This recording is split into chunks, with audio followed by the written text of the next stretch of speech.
on, Musty? Oh, not much. Just sitting here on bed, watching TV. Oh. So you on that one? Yeah. I knocked. So what's up? We're gonna get started here in just a moment. Okay.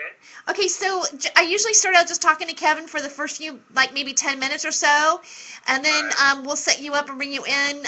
The first commercial happens at 17 minutes after the hour, and then we have another break that happens at 38 minutes after the hour. And then we go into the next hour at 12:55, and then it goes 17 and 38 again. So like around that time, I'll make a break for say, hey, we got to take a break, blah blah blah, and go from there. But like we just with the hang of it, it's pretty easy. Yeah, that'll be fun. Okay. What's the name of the person? This is Mark Keekle. Oh, I know Musty. Oh yeah. Are you there? Who wanted to do the show? Oh, Jason Stewart. Jason Stewart. See, I know Jamie. Yeah, he's based in L.A. I don't know Jason. Jason used to live up in Seattle, I believe. He did? I'm not sure unless you're talking. Yeah, I'm pretty sure Jason. I think I've met Jason before. I think I know Jason. He's a gay comic? Huh, I don't know. Girlfriend, there's no such thing as a gay comic. Gay people can't be funny. It's just not possible, girlfriend. Yes, they are. I don't think so. Well, at first he didn't come out. I mean, when I worked with him a long time ago, he didn't come out, but he had this whole closer with doing the Partridge Family song and everything, and going through all the different boxes. And I remember that God, this must have been early, late night 80s, early 90s.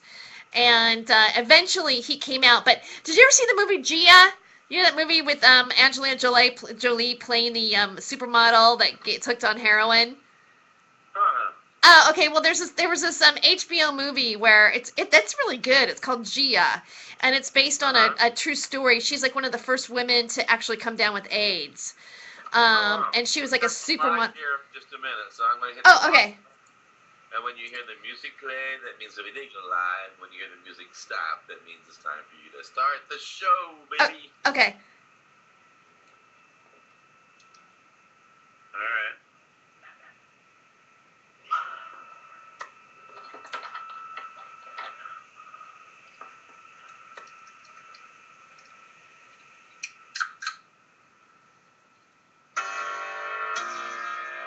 Imagine a town where there are no small jobs. Can you hear the music tonight? Yeah. Where Kush is a girl's best friend, and law-breaking is the new liberty. It's the Hollywood Hemptress Hour, hosted by your honey blonde Hemptress, Terry Joyce. Welcome to Hollywood Hemptress Hour. I am Terry Joyce, and you are listening to the Time for Hemp Network on iHeartRadio. And in studio, I have with me my co-host, Kevin Korn. Welcome back to the show, Kevin. Yeah, it's great to be here.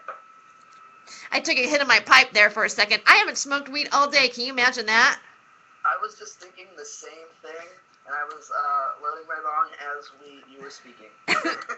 Yeah, it's like you can't go without doing the show without smoking weed. Something that I want to bring up today, I noticed that you posted in the Trips forum. And by the way, Kevin Korn, just so you know, if you're listening to this, if this is the first show that you're listening to, has Hardcore Entertainment. He books comedy venues. That's how we originally met. And the guest that we're going to bring on tonight was the person who actually connected me with Kevin Korn and with marijuana, basically. And also, Kevin is responsible for creating and also a cast member of the show Trips, which we do, and we have our forum on our group. We have a group forum on Facebook. And Kevin, there was something that you posted today online, and there's a couple pictures of something strange in the sky in Portland. Apparently, not too many people saw that. I mean, I don't really sleep a whole lot as it is. It was on the news tonight. Really? Yeah. The ball of fire. Yeah, and so I tried to see it. And within me looking for it, I had found pictures and stories quick. I mean, it almost hit the internet so quick. And I mean, it was by like news organizations like KATU, and it was like, how did they put this together that fast? I found that interesting. Uh-huh. And they had all these weird pictures. And then I found people who were posting like their own pictures on Reddit of it. And I found one that had like a very interesting photo with it. And it actually showed the fire, like, showing it falling in, through the atmosphere. But then you see, like, a pattern, a formation of something flying kind of off to the left of it. Uh-huh. And I'm like, what is that? Because that's obviously way too big to be birds, And why are they flying so close? If it was anything living, it would have flew the other direction, I think, of a giant flaming fireball. Uh-huh. So I found that really awkward, and so everybody was kind of questioning what it was. Omzi gave out this report later tonight saying that it was a meteorite. But then I posed the question to Omzi, what are the other things in the picture? Because obviously they're not falling because they're not on fire. Right. They're not falling through our atmosphere. They're just hovering there, watching whatever this is fall through our atmosphere. What were they saying was like Casper? That's Casper Leach is with us tonight. He is Mr. Time for Hemp, and this is Casper Leach. Casper Leach is the visionary of Time for Hemp, and so what did you watched on the mainstream media? What were they saying? Saying that because there was no sonic boom reported, they didn't believe it was a fireball. And the officials said that they weren't even certain that if it was a type of debris coming from space, because if it was coming that fast, there should have been some sort of sound, and that no one reported any sound at all. They'd only gotten reports and photographs of this phenomena in the sky, but that's all they know too. I mean, they got a photograph to look at this point, or maybe a little bit of video to look at. But there was no sound to give indication that it was traveling at a high rate or that it was a fireball. So they're just as baffled as well. I read a report from OMSI that was put out by the Oregon Museum Science Institute saying that it was a meteorite, that they're telling people it's a meteorite. And I'm like, okay, well, if that's the meteorite, what are the other things that are floating right there next to it? That was what weird.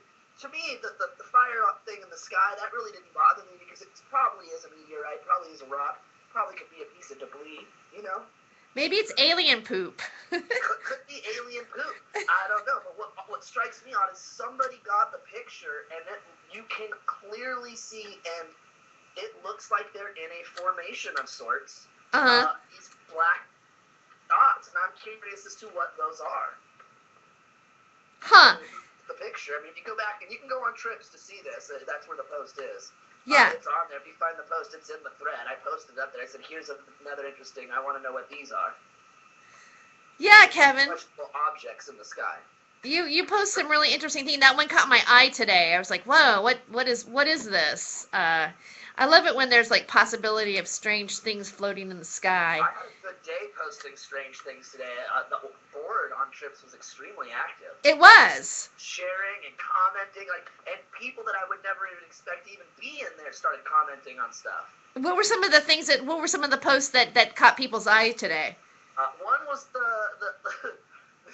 that senator out of Hawaii who basically said he couldn't get any legislative laws passed while he was in office because he sucked at his job, so he wanted to end homelessness by taking his sledgehammer and destroying all the homeless people's stuff. So he went to homeless camps and beat on shopping carts and ripped up tents and stuff because obviously that's going to solve the homeless problem. Yeah, that was really weird. My comment was that if we went and decided to beat up and chop up all the affluence possessions, we'd be in jail. But instead, this guy gets blogged about. Right. Yeah. I was thinking. I would be pissed if all I had was a shopping cart and some freaking failure of a council member smashed my cart up. I mean, my God. His pride was that he bent one of their wheels vehicles, and I was like, this guy is the reason, like, when you go to the shopping center or go to the grocery store, you get that one cart with the squeaky wheel that gets stuck every time you go around the corner. Right. Every time that happens, we can blame that guy from Hawaii. Right. It's like, and you voted for him, people. Right? Oh, yeah. They voted for much worse, trust me. Right. Well, our guest tonight is, we've actually talked about him several times already on the show, and tonight we finally get to talk about him. I mean, or to have him on the show. We don't just get to talk about him, but we get to have him on the show. He is kind of legendary in many ways in Portland. He's been a local comedian here, and also started a lot of open mic nights for comedians that were just starting out. And some people that he gave stage time are quite, or that went through his open mic nights are quite, well known now and successful. And, the first time I met him, he was wearing a tie-dyed t-shirt and, yellow sweatpants. And we worked together at Harvey's Comedy Club with a comedian named Vic Dunlap. And, this is kind of how I think, like, my association to my connection, as strong as it is now, to marijuana, was that, Vic Dunlap told me that, well, Vic said, we're going to, Musty invited us to do his open mic night at Roscoe's, and he's going to give us a big fat joint. And I said, okay, so after we performed at Roscoe's, we smoked this joint actually, like, Vic was driving and probably shouldn't have been doing that, like, smoking a joint while he's driving. And, Vic's smoking a joint and I'm smoking it. I hadn't had weed in, like, a really long time. And, I mean, I had the best, like, I had the best buzz, it was beautiful. And I turned to Vic, and Vic looks at me and he goes, I'm really high right now. And I go, me too, and Vic couldn't park the car correctly, and I kept laughing, and he would go, fuck you, Terry Joyce. And finally we parked, and he looked at me, and I go, oh my God, I have to perform. I don't know if I'm okay to perform. And he goes, fuck it, it's open night, not mic night. Go get your 2 free drinks. And we went in there, and there was like a Jimi Hendrix painting in the background, and I ran into a friend of mine that I hadn't seen in a long time named Arlo Stone. It was this great moment. And the man that I'm talking about, Vic Dunlap, is no longer with us now.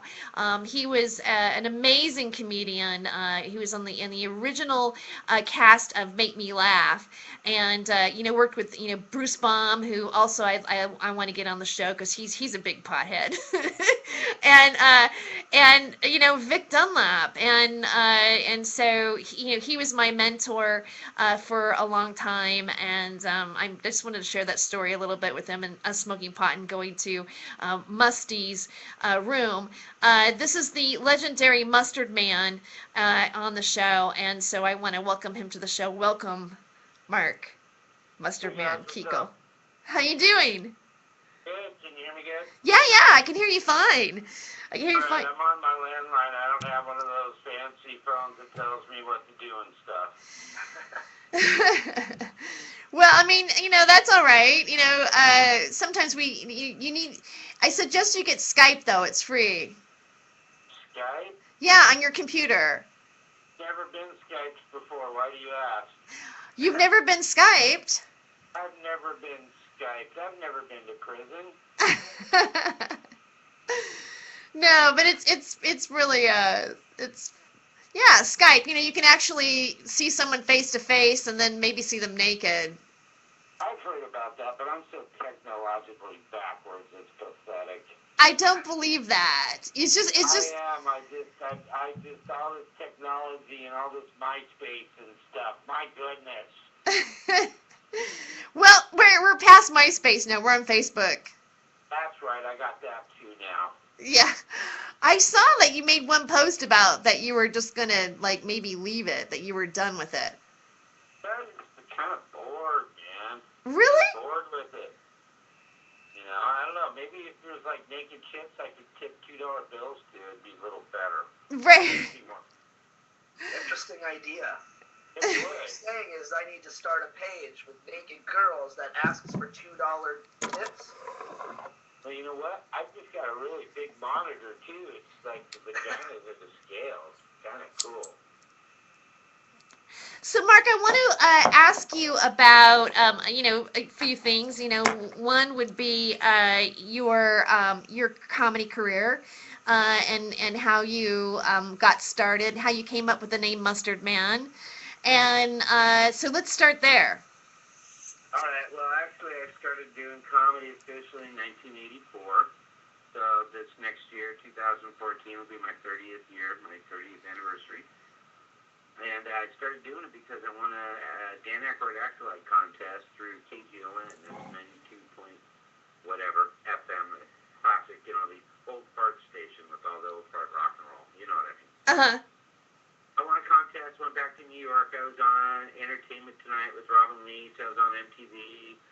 Comedy Central back in its infancy. I got to meet Dan Aykroyd, all this cool stuff. And like a year later, the club owner where I won the contest called me out and wanted to start doing comedy. I'd always been the funny guy in the class, and I'd done some one-act plays in high school, but it's not like I'd been going to open mic and decided to be a stand-up comic. So here I am with 2 weeks' notice, getting asked to book a couple comedians and host it, and all of a sudden I'm a stand-up comic. And it was just kind of went from there. I met a lot of the old-timers back then and booked them, people like Art Krug, Susan Rice, Dwight Slade.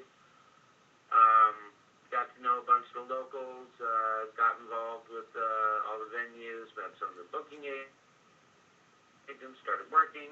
Back in the 80s, that was a crazy time. Uh-huh. But I've been doing it that long, and I didn't do the mustard thing until like 94, but since 94, I did Mark and Brian, the radio show up here in Portland. I drank 80 ounces of mustard, got the nickname the Mustard Man. You guys all call me Mustard or Musty, and been doing stand-up comedy now almost 30 years, and over half of that as the Mustard Man. It's kind of a weird life. Whatever inspired you to drink that much mustard? Like, did you know you could do that ahead of time, or was that just whim? Make pizzas when I was younger, Abby's Pizza, and we'd go to the tapas bar afterwards, and like the guys from the other stores, we'd meet the managers. We'd all meet there from different stores, managers, and they'd dare me to do, like, one night they brought 16 ounces of jalapeno juice, and they pitched in. I think I got like $8 that night for doing that. And then one night they dared me to drink a little mustard bottle, like the restaurant size bottle that you used to find on the tables, and it was, what would you do to hang out with Mark and Brian? And I volunteered to drink 32 ounces from mustard and play with Dean from the Lone Ranger on my belly button. And the rest is history. And then they called you the Mustard Man. The Mustard Man. Yeah, Brian from Mark and Brian goes, "Oh, you Mustard Man, you." And it's kind of I kind of reinvented my career about 10 years into it. Took on a not silly at all nickname, and proceeded to live like as basically a tie-dye wearing, weed smoking, pimp like mustard comic dude. Yeah. And, I mean, that's how I know you. I mean, like, just yesterday, I was talking to somebody, and I said that, the Mustard Man, and these people, they started laughing, and they go, "Oh my God, your friends' names are just so different and colorful." And I'm like, well, yeah. I got to meet my buddy Harold Gomez. He won the Seattle contest, I don't know, like 2000 or something. And he's like, I got to meet his daughter, and she's like, she's 17 now, but for years and years, when I'd call back in the old days before cell phones, I would actually call home and leave a message. I go, well, could you tell him that the Mustard Man called? And he has twin daughters, and I never knew which one it was, but they'd always give him and go, okay. Well, I finally got to meet one of them. And instead of letting Harold introduce me by name, I go, just a minute. And I looked at her and I go, Maya, now out of all your daddy's crazy comedian friends, which one has the silliest, stupidest nickname you can think of? And she looks at me and she goes, you might put some on a hot dog. And she goes, oh my God, are you the Mustard Man? And she just started, And I go, yeah, that's me. That's It's funny to me. Yep, I'm the mustard man. We're gonna be right back. We're gonna take a commercial, and we have more with Kevin Korn and the Mustard Man. Stay tuned.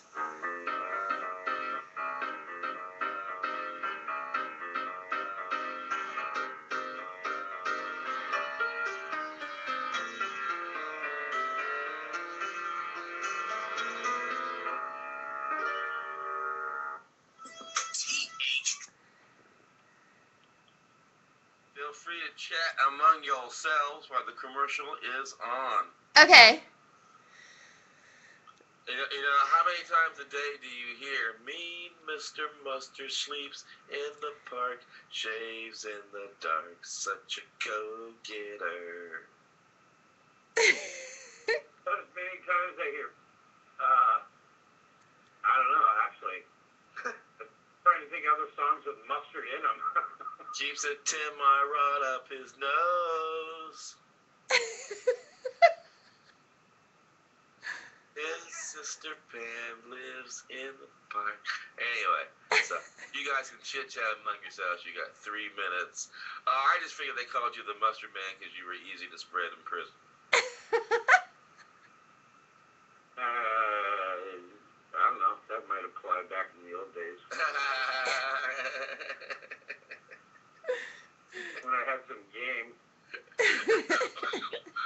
Town with 2,695 people in it. All of them married. That is either because you're just great on a hot dog. Well, all comics are natural hot dogs. Hey, Terry, listen to this. What? This is so, you ready for this? Okay.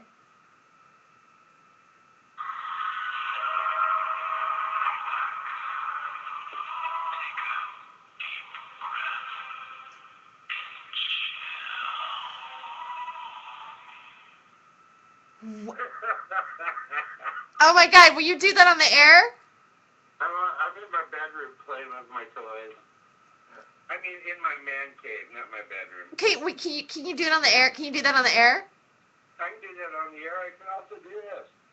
True. What's Rosie? You Yeah. need patootie. Come on, give me a kiss. Okay. Yeah, I think we should talk about. Well, I mean, just talk about your bedroom.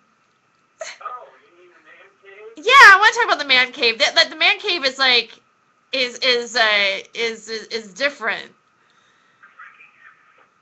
I got some other hot topics too we can talk about later on. Okay. I want to bring up the fact that Amsterdam's decided to pay city workers with alcohol. Okay. I think that is awesome because I'm an alcoholic. For real, they're like, hey, you're a city worker. You pick up our trash. They're like, not only do you get a check, but now you get like cases of beer. I'm like, that's insane. Like, what country does that? Talk about being a happy city employee. Okay, that's funny. I like that. Well, when I was in my early 20s, I used to pick up trash and then get paid for it in liquor. Right? That was at a gay bar, though. It was a whole different thing. Yeah, well. I mean, you know, even a comic only gets 2 free drinks. I mean, my God. I mean, to get like a whole case after we're like, you know, working. All right, coming back in 38 seconds. A steady dose of UV light that makes your plants grow healthier and stronger. Indigo products are manufactured in San Diego, California, and come with a written 10-year warranty. What Tesla knew, then growers know now, is that Indigo lighting is the cost-effective addition to your bakery garden. To learn more or order now, go to inda-grow.com. That's INDA-GRO.com. Or call 877-452-2244 to answer any of your questions. These guys really know lights. Indigo really is your sunlight in a box.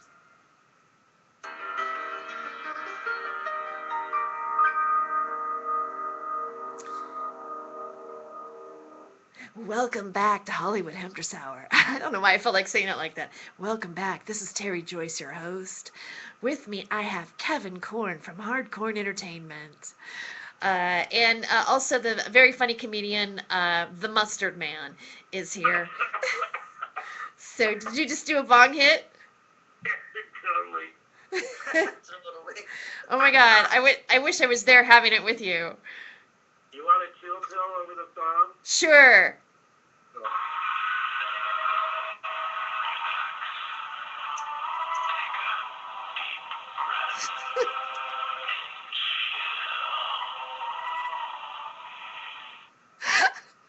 How's that, Jerry? I feel really great now. That was. Did you get the God particles? I did. I got the relax and I love the little what? Marijuana. It's marijuana. The MacGyver of marijuana. You were the MacGyver of marijuana. I remember one time we did a road trip to Montana and we were out of weed and you scraped everything so down. You had these little balls of. But that's right. We cleaned out my pipe and we smoked on that for like the last 700 miles on the way back. Yeah. Oh, nice. Wow. I mean, you made it work. That's for sure. That was nice. We even had a fucking. Oh, excuse me. I said the F word. Sorry. No, it's okay. Remember that? We can say fuck on the show. We can say fuck on the show. It's okay. Oh, Yeah. We're TVMA. oh wow, man, that's cool. Yeah, remember we had Megan driving us around, so that was awesome. Yeah. Taking naps and not paying attention, and great. It was great. We went to this one town. It was like the smallest town. I mean, and when we the place that we performed at had saloon doors that we went through. Remember that? Yeah, it was called Malta. Oh, that's right. Malta, Montana, up on Highway 2, the High Line. Oh, The High Line. That's Highway 2. They call it the High Line because it parallels Canada, the border. About like 30 miles south, it just parallels the border. Yeah. Like, backcountry. Now that was a good show. That was a fun crowd. They said to me, they go, "Do you have any internet jokes?" I'm like, "Well, yeah." And they go, "Well, because we don't have that here. You might not want to do that joke." But I did, and they were fine with it. Right? Yeah. That was they're like those little towns that are on the border of, almost on the border of Canada. There's another one that I did with Tanya Moon. Do you remember her, Musty, Tanya Moon? Yeah, she was strange. Sorry if you're listening, Tanya. Hi, honey. Yeah, it's like she didn't want to smoke pot. She just wanted to take Vicodin. I did a show in the middle of, like, Nebraska, like, Wyoming border in the middle of nowhere. That was probably one of the best shows I ever did, and I had the best time of my life, but it literally was the middle of nowhere. And the town, I thought was a ghost town because there was nobody there. Like, this bar was, like, in their little, one block downtown, but there was nothing. There was no cars. There was nobody in the buildings. It looked crazy. I thought I was being walked into my, death. I was like, I wasn't really sure what I was doing. And then I walk in and realize that everybody in this town was in this bar. Yeah. The bar inside was just packed, like a warehouse-style bar. It was just packed. And then they had, it was so packed, they had, little mini bars, other, tables they had set up with, cloths where they had people taking money and selling, mixed drinks or beers. It was crazy. That's how packed it was. I was just like, this is insane. Well, one of those bars was so much fun. Like when I say, when I was with Tanya Moon, I was hanging out at the bar and I met there's this guy, like a young guy, and we started talking and I started talking about Bob Dylan and John Lennon and the revolution and, that I started talking about weed and everything. And we really bonded to the next day when I left. He goes, "Come have breakfast before you leave." And I go, okay. And so he and his friend had a really we smoked a joint. We smoked a joint out in the field, and then one guy who's driving, he goes, "Guess what?" He goes, "I'm the only black man in the entire town." And I go, "Cool." And then and I had to sit on this guy's lap, and so I'm all wedged up in this car, and we're passing this joint. And it was the best memory, I mean, I think that you go to these small towns and you connect and you smoke some weed with them, and that's even you have the weed connection. No matter how small the town, there's always the weed connection, Oh, yeah. Yeah. Oh, yeah, I remember going and, after the show and like hopping in people's cars with them and smoking pot with them. And then afterwards, like I hung out, like, and we stayed, like I hung out with them, and like we literally went bar hopping. Like I hung out with like a big group, we're like 20 and 30 of, maybe 20 to 30 of us, and we walked a couple of blocks to another bar and then to another bar before we left. It was weird, very fun. Well, I remember and this one kid said the nicest thing to me. It made me feel good. He goes, you know what? He goes, you're kind of like Bob Dylan. Like I go, what? And he goes, yeah. He goes, you say what people are thinking, and it's what they want to hear. Like you tell what you know the truth of things. And I go, wow, I really appreciate that. So yeah, I had that little. I just wanted to. I'm not to be. I mean, it means something to me every once in a while. Like when you have like someone, you smoke a good joint and you connect with somebody, and then they give you like a little nugget, and you're like, you know what, that was exactly what I needed to hear, and that's what I've been working towards. I'm glad somebody else recognized something like that. I don't know. So enough about me. Mustard. Yeah. So we were talking about what? I just poked you. You just what? You just poked me? Did you just poke me on Facebook? Well, we've never done it in real life, so what the heck do you think I'm talking about? I hate this. They're suggesting pokes.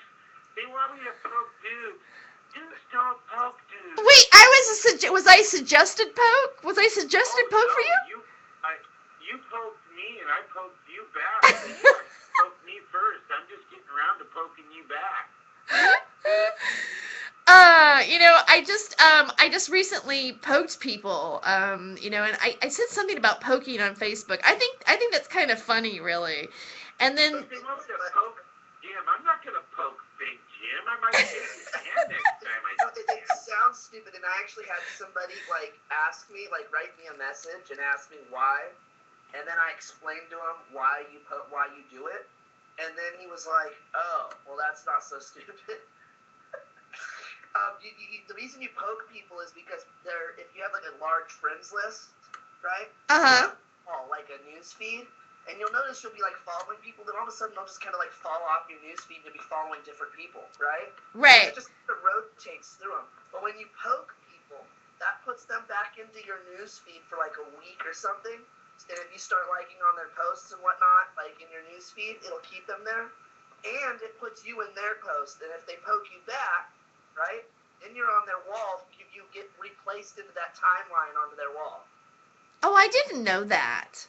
Yeah, so every time somebody falls off your news feed, all you do is poke them and they'll be back on there. Dreams come true with Rosie.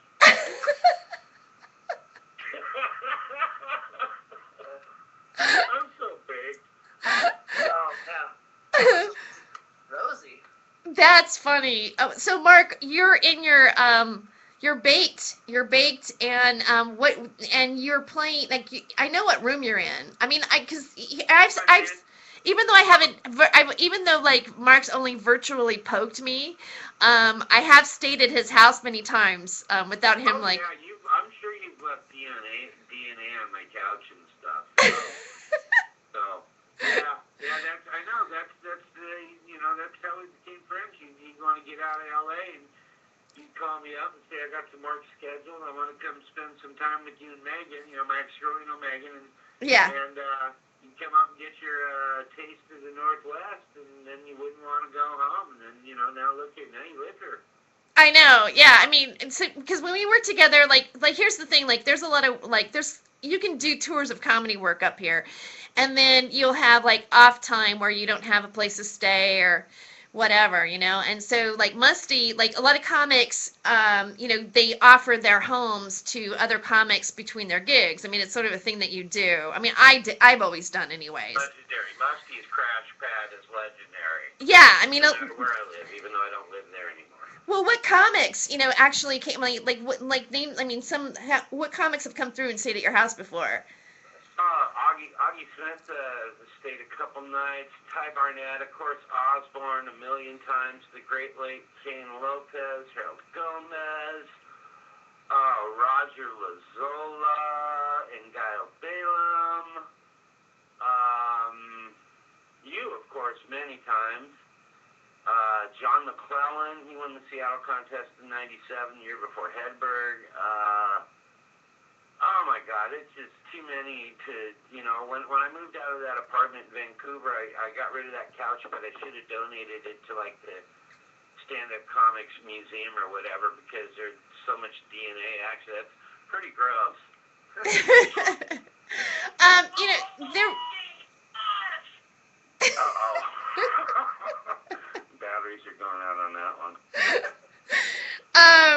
So your place, yeah, a lot of people we've stayed at your place, and I stayed at your place quite a few times. I have had most of my intense hallucinogenic moments at your house. The night you smoked salvia and you talked to the fucking TV.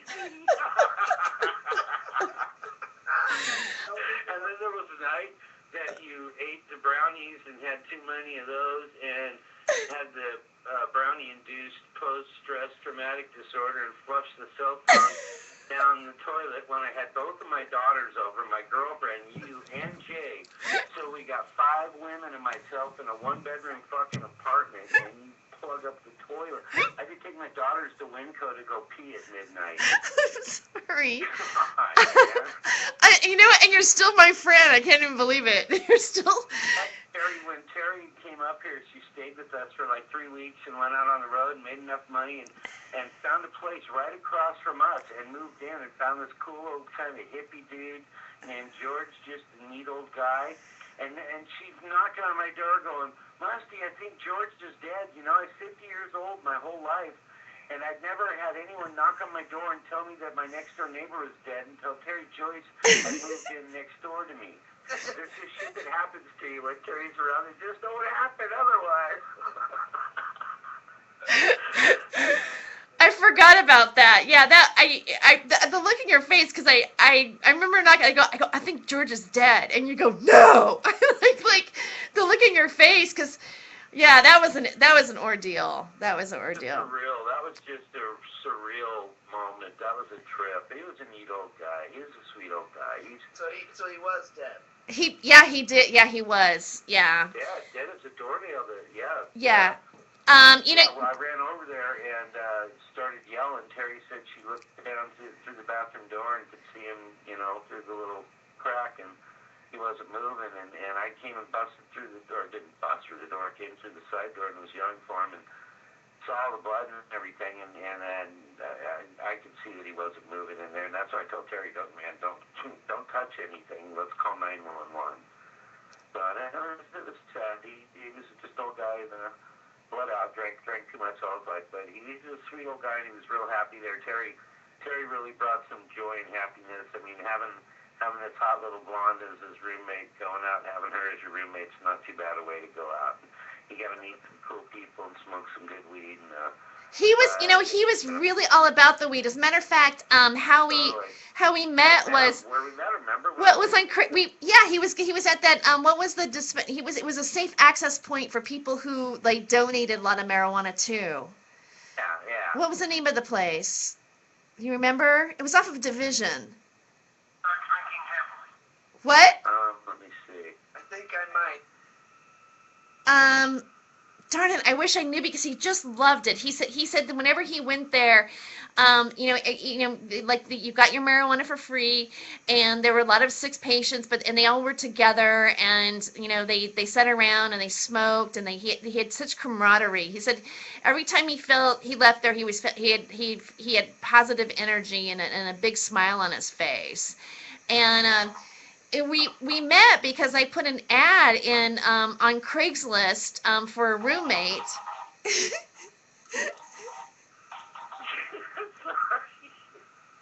I thought I needed to be really stoned to be entertaining this time of night, and I'm realizing I'm just stupid. I believe the one said to start drinking heavily. I think I will. I don't know really what it said, but that's what I heard. So. That was like John Belushi hippopotamus.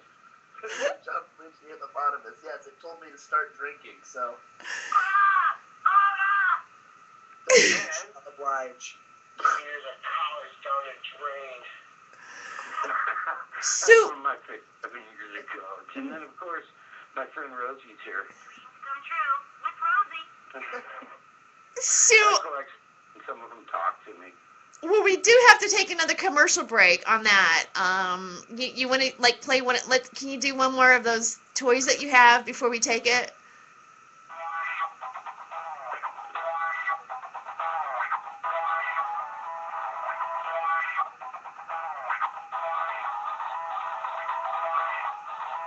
Let's have some bumper music. I love it. Okay.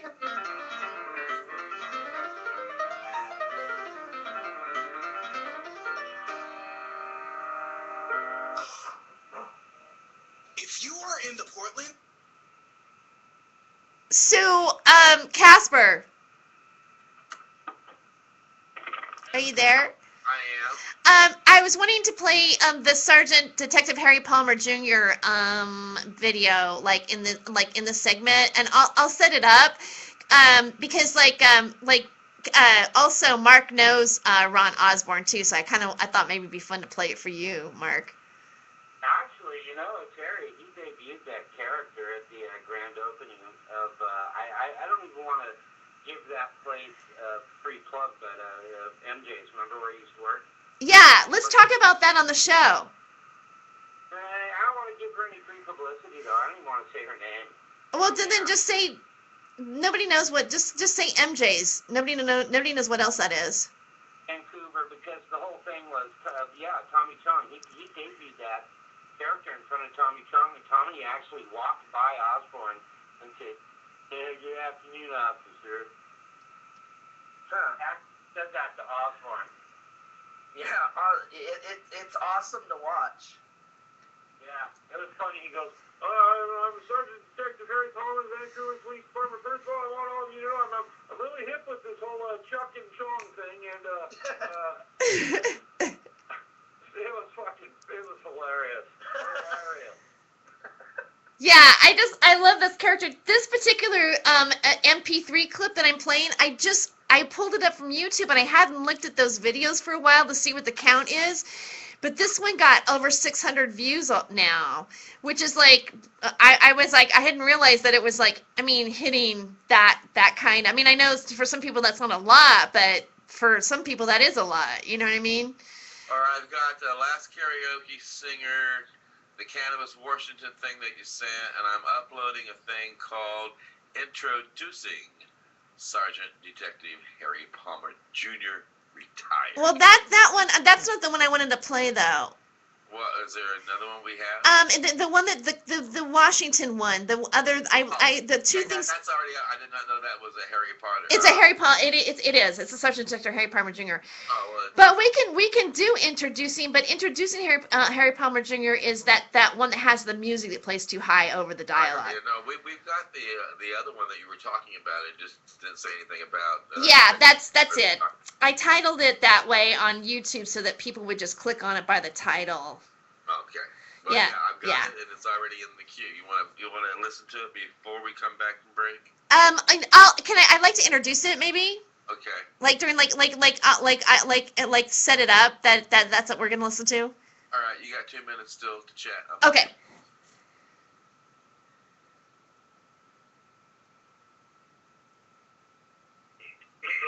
Go ahead and chat. Oh, sorry. Well, unless you don't want to talk to each other, maybe you don't want to chat. Never mind. So, are you guys there? Oh yeah. Yeah.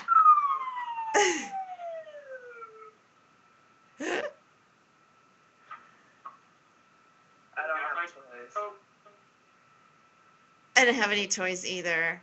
Not ones that we can use. But what? We'll go to Taboo and get you some. That'd be fun. And then we'll go to Toys R Us. I guess did you hear Lauren Petrie? Yeah. Yeah. She posted the five the 5 attributes of people with high IQs that you don't know. I read that, and was just thinking whoever wrote this is retarded. You know, what really bugged me was mentioning blue-eyed people. The blue-eyed people and the big tits, the blue eyes and the big boobs just really turned me off. Just retarded. Yeah, retarded. Boobs. Yeah. There's no science behind that at all. No. That's not true because my real life experiences tell me that is not true. All right, we are down to 20 seconds. 20 seconds.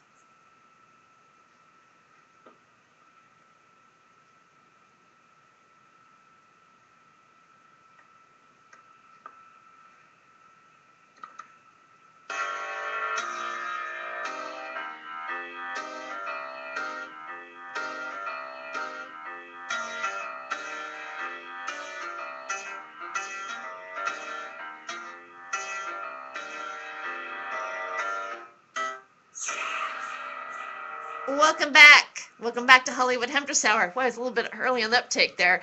Welcome back to Hollywood Hemptress Hour on Time for Hemp on iHeartRadio.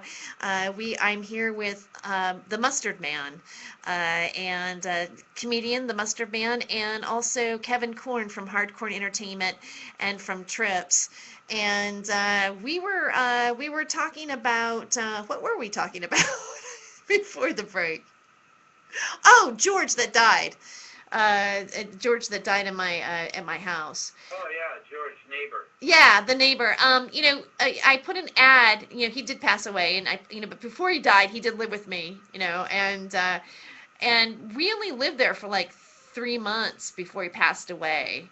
But I put an ad out on Craigslist, and I said 420 household. I didn't want to have the issue of worrying about somebody not feeling comfortable with my marijuana smoking.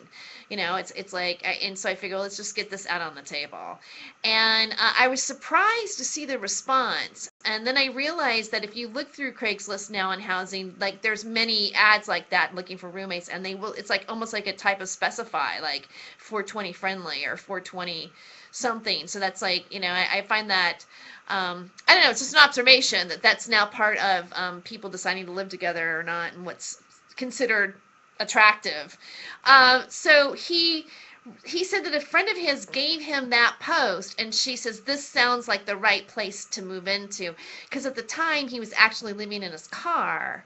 And so you know, we talked on the phone and met, and by phone, and he said that he had been a grower before, and one of the reasons why he had to move was because he was growing for somebody at a location. I guess the location got busted, and so where he was staying at, of course, the whole thing was gone. So he needed to find relocated to a new place. And we met him at the safe access point that it gives gifts to people on a certain day. And he said, well, and, you know, I'm going to come by. And so Mark went with me, and we went and we met him. And there was just something really nice about him. And so, you know, we gelled, and he moved in. And then we had that experience where he passed away. So he loved marijuana. He was really good at making hash. And I remember, like, right before it was my birthday, and I had to actually work on my birthday. I took a job at Fearless Brewing Company, and they had a big, you know, 4th of July celebration. Dun, dun, dun, dun, dun, Fearless. Okay, I'm just gonna say one thing about Fearless, and you know, because I've already talked about them, but I haven't really labeled them as who they are, and I just realized I just admitted the place.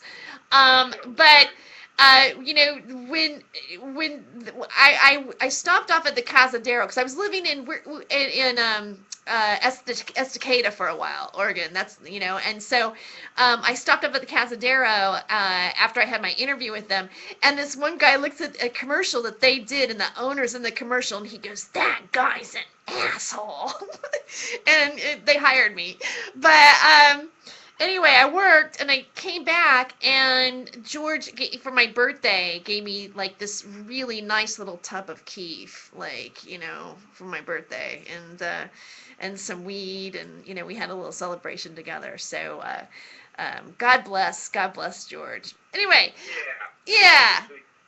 yeah, so yeah. Well, I can honestly say this to George. What is that? That's Blue Moon in a can. Oh, I'm sure he's enjoying it. Yeah.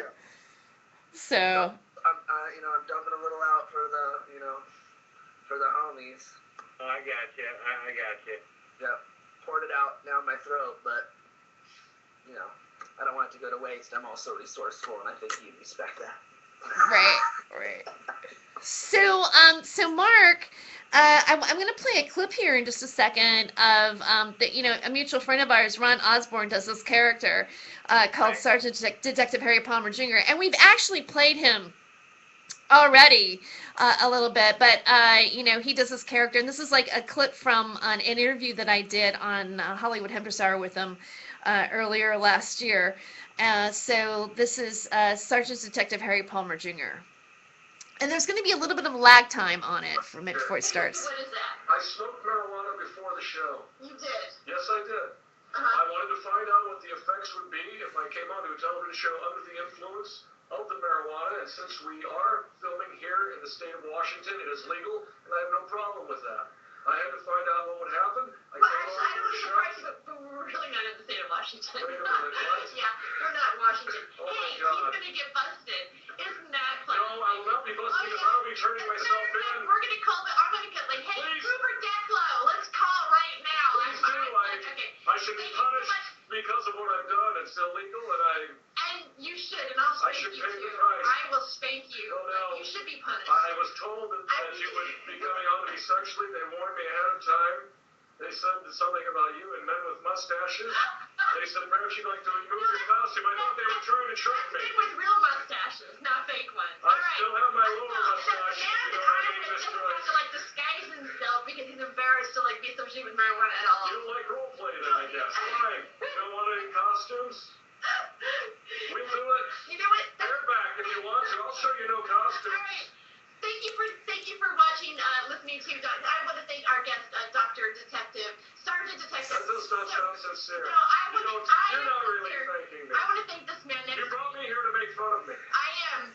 And stay tuned. I We'll be feel right as though back. I've been flim-flam. Can we get a car down here? Hello? I don't know how to get up.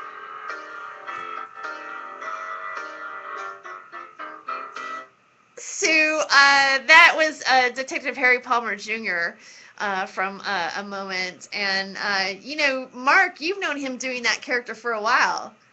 He broke that character out at the grand opening of a head shop I used to work at over in Vancouver, where they used to get Tommy Chong to come in and do these grand openings. And Ron actually asked me to call the comics because we were doing a little guerrilla comedy show out back.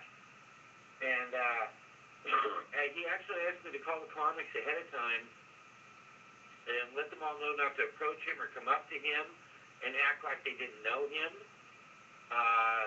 He was totally in character when he showed up in the suit, the whole 9 yards, his little notebook, his little pen, his little pointing to both eyes, I'm watching you. And when Tommy arrived, he walked by and actually said, "Good afternoon, officer," to him and kept going. And Tommy didn't know either. We didn't tell Tommy that he was actually a comic.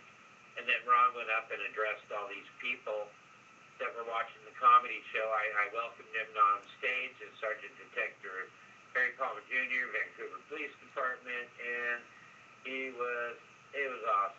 It was very, very, very funny. Yeah, it's a very funny piece. So Musty, you kind of like when I first met you, your stage act, you had a tie-dyed T-shirt. You were quite. I mean, would you have said that you considered yourself to be like a pot comic at that time?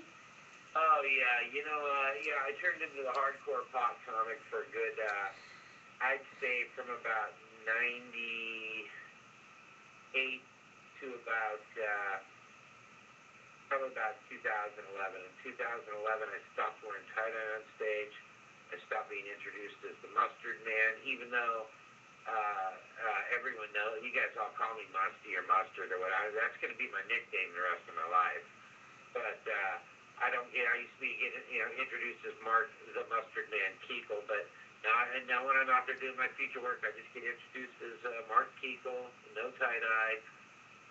After the home invasion there in Vancouver, I live out in the sticks, far away from all the bad people. Home invasion? Yeah, I was the victim of a home invasion robbery in Vancouver, August 2010. Had 3 gang member punks knock on my door. They were the Vancouver Police Department, obscured the peephole through the door, and when I undid the chain to take a peek, the 3 gang members busted through the door, and one put a gun to my head and asked where my weed was. And when I pulled away, the gun fired, shot through the ceiling. I should be dead. It was only a 22, but it was point blank, and I'd never been through training on how to respond properly when someone puts a gun to your head. Doesn't point a gun, it puts a gun to your fucking head. I should be dead. So I got the hell out of Vancouver, which has turned into a real shithole, and I'm back over here in Oregon, where I was born and raised. Now, when you that even made the paper and the news too as well. Yeah, it was great. Yeah, great publicity. Not really the kind of publicity as comics want, but I wanted it out there. I wanted those punks caught. I wanted them caught. I wanted them to do some time. What they did was, when the gun fired, it became an attempted murder. And then they held the gun on my girlfriend while she lay naked in bed. And they held the gun, ransacked the bedroom, stole the computer, my tennis shoes, a couple bongs, a knife, wallet with a lot of money in it. So, yeah, they did get them, And it's not like I don't get any cold, detectives calling asking about it. It's just like, they're like, well, you should have known this could happen because I was a patient. Because I had my paperwork right there hanging in the doorway. And they were like, the cops were like, well, you should expect stuff like this to happen to you because, fuck you. Why? Because, and I want to find out why you were supposed to expect that after the break. We'll be right back. Marijuana. So, that's the price I have to pay to be able to legally smoke marijuana instead of do narcotic pills. Remember, Terry, I took myself off those pills in between my 2 hip replacements. I know, And I did that last one with marijuana alone. And my hips were so messed up, my doctor was giving me as much Vicodin, as much morphine as I wanted. Even asked me if I wanted to bump up to Oxycontin, the crap that kids are killing themselves with these days. I'm like, no, I want to go the other way. I want off that shit. So, but yeah, the cops treated me like I should have known this could happen, and it's going to happen to people more like, more people like you than anyone else because of who and what you are, So yeah, it left a real sour taste in my mouth. I just wanted to get the hell out of there. Mark, we'll come right back after this commercial. All right.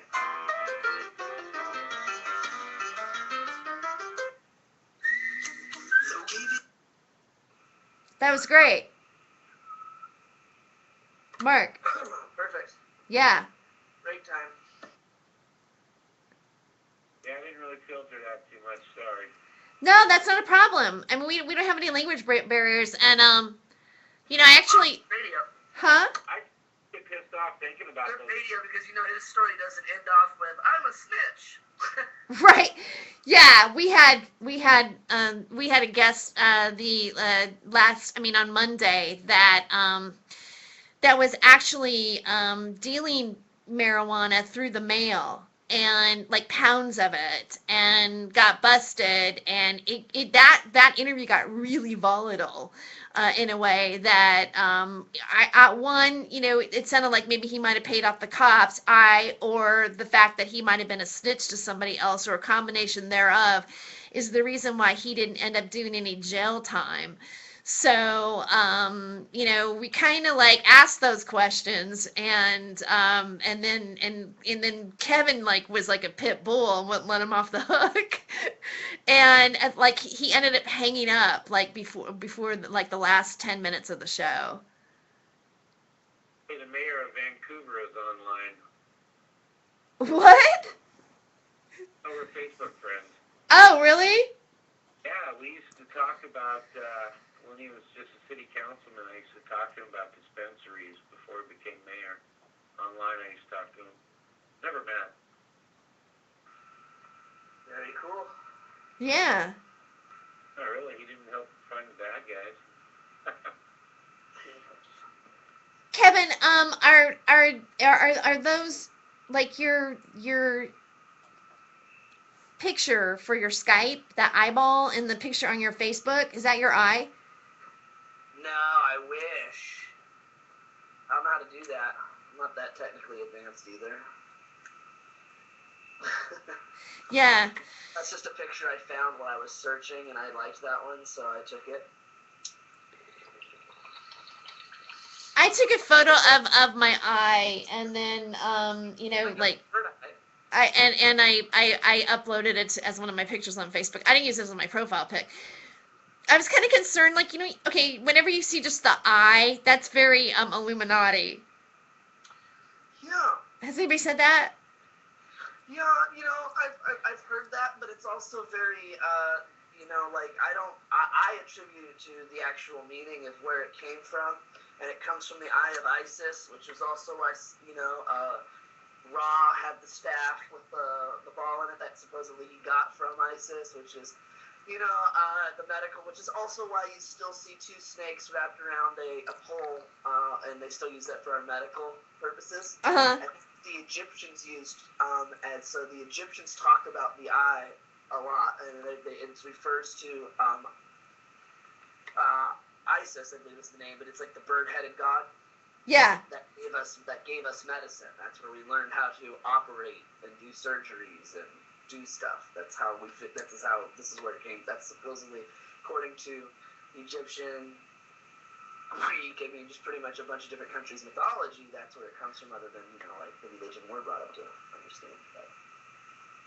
So the I kind of stands for a lot of other things, and I wanted it more as ISIS, but it was actually supposed to be like, it was more of like, I want it to be kind of threatening and demeaning, so if they look at it as Illuminati-ish, good, because I want it to look like I am watching you. You can go ahead and think it's me, but it's not me. It's like, the eye is there to let you know that you are being watched, no matter what you do, especially on things like Google and Facebook. Uh-huh. Well, I mean, the eyes and the symbol of like the CBS sign. I mean, it's like, it's a lot of media has it. Time Warner does have the Eye of Horus. I mean, literally has the Eye of Horus. Right, well, they've taken over it. They've tried to use it. They've tried to demonize it. They put it on the dollar bill, for Christ's sakes. Uh-huh. The diamond that they throw up. There's a lot of different ways of depicting the triangle in the eye. Right. Coming back in about minutes. Education and information. See what all the buzz is all about. It's time for him. Time for him.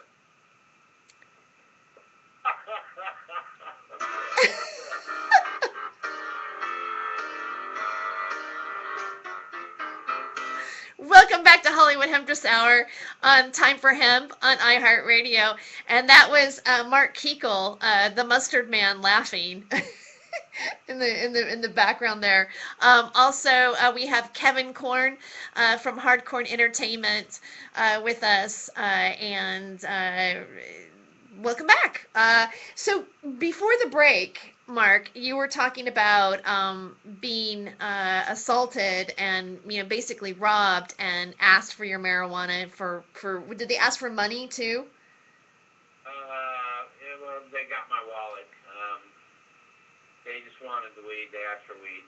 Okay, and then I offered up the wallet just to get them the hell out of my house. You offered up the what?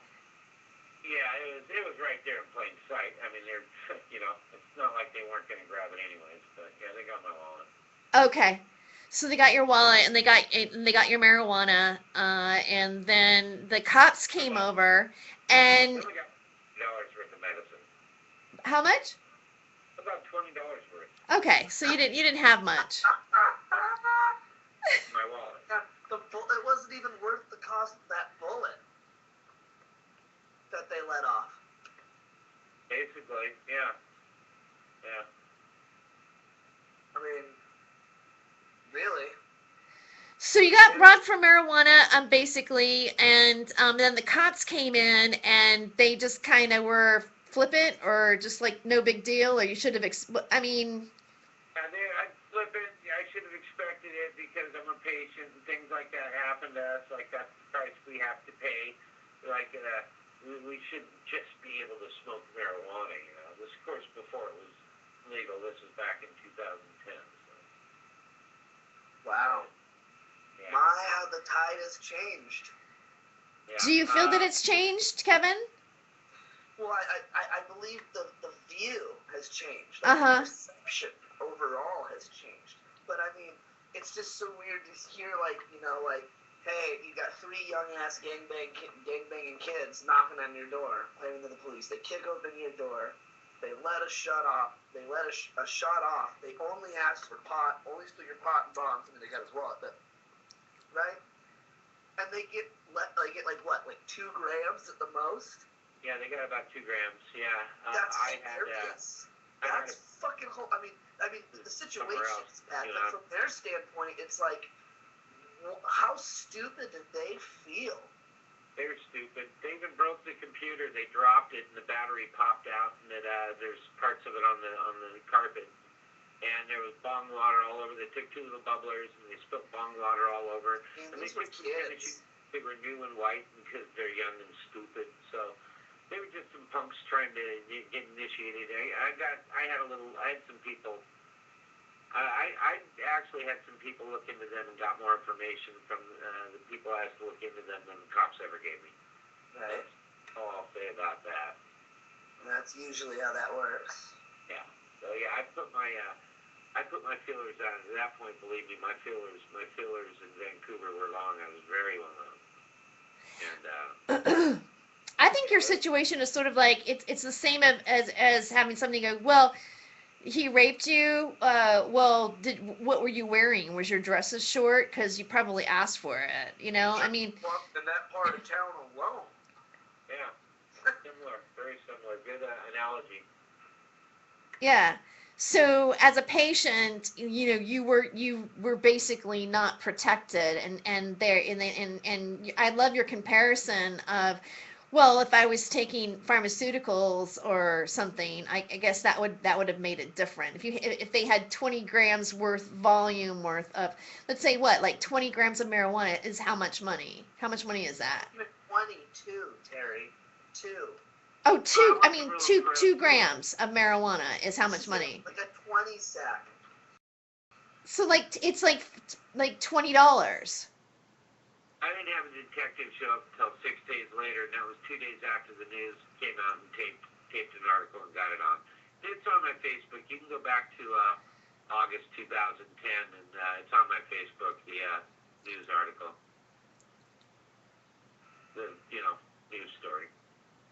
Wow, that's Great advertising. You can't afford shit like that. You know, it's free ink. right. So was that when you decided to like not be so blatant marijuana like in your act, or I mean, did that kind of happen at the same time where you changed your image a little bit? Oh God, Terry, you know my God, you know what I was doing and what I was up to, and I've been doing that for how many years there, and living life large and being the big. I mean, what? How many girlfriends did I have? You know, I mean, it was like, to me, it was a message. Hey, fun time is over. Get the fuck out of Dodge. Right. I mean, I was, you know, in my late 40s, smoking, partying with hot younger girls, getting laid by hot younger girls, smoking out with hot, you know, I mean, I was living kind of like I said, a pimpish lifestyle when you met me. Oh, see, no, it's funny. I didn't perceive it that way. I mean, I don't know. I didn't think.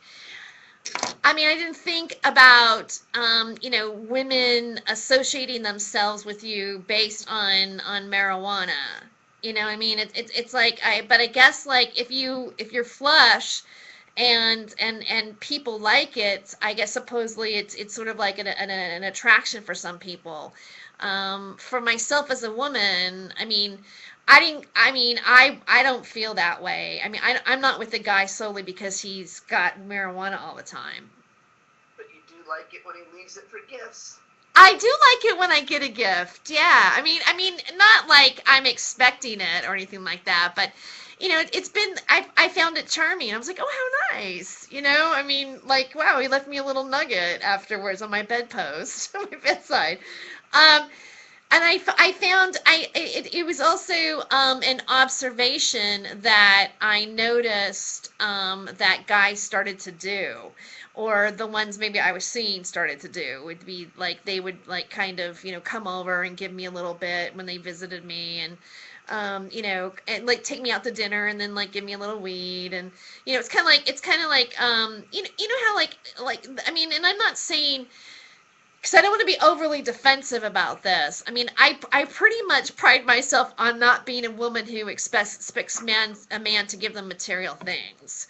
But then again, it is nice to have a man that takes you out to dinner and, maybe does like give you a little extra. I appreciate gifts. It's not necessarily required, but yeah, I enjoyed it, of course.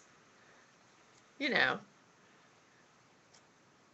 But I don't think about like, to think about it as being a bargaining chip. Like, it's like having marijuana is like having a nice car, is an interesting thing to observe. Hello? Okay. I'm here. I thought for a minute like maybe Skype like ended. Do you guys have anything? Do you have anything to say about that, or do you not believe me, or what's your feelings? My feelings are is I got really high and I went somewhere else there for a second, and I came back when it was like that's what I've observed, and I was kind of like, and then no one said anything, and I was kind of like, I don't know what you observed. Because if I told you what I observed, I'm pretty sure it had nothing to do with what you were talking about. Where did you go to? I don't know. I was just kind of like was staring at my lamp and looking at the light, and like a moth, I just like went into the light, like follow the light, Carolyn, and I just kind of went with it, and I didn't run into Craig T. Nelson, but here I am. Wow, you must be smoking some really good stuff. I guess. I don't know. Maybe it's these blue moons in a can. Maybe it's the one I christened. So Mark, Yeah. now, so then you decided like I'm gonna pull back and I'm gonna leave this lifestyle. Yeah. I decided to lay low. And you moved. And I moved. And you changed your image a little bit. I changed my image a little bit and actually took a part-time day job. Well, actually, night job. So, do you think about like maybe like going back as an entertainer that way? Has it crossed you to maybe like, do you feel that maybe there's like more of a opening entertainment wise to sort of go in that direction? I have a pretty strong opinion about that, Terry. It's more acceptable now. It never used to be. I have always been out. I have always been open about my smoking. It has cost me in advancement. You know how long I've been doing this almost 30 years. Uh-huh. I'm still headlined, and I've headlined. That's no big deal. I love featuring. It's really the easy spot.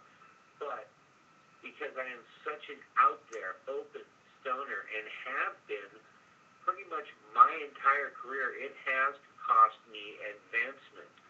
Now it's cool. Now it's trendy. Now it's legal in a bunch of states. Really, the only people that aren't admitting that they're smoking pot are the ones that are knee deep in the middle of a network deal or something. my sleeve proudly.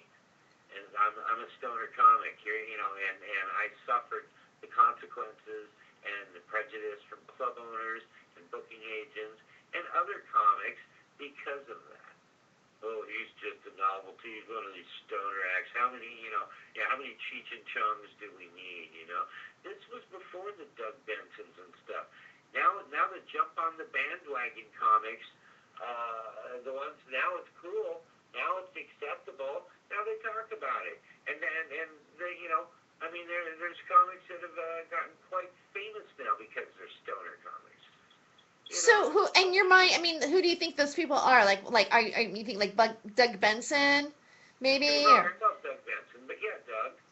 And you know what? The thing is, when he was in town for Body's Pan, I got the call from Andy Wood, who organized Bridgetown. I was the one that gets the call to come be the guy to make Doug Benson happy for the whole night, if you know what I mean. That was my responsibility.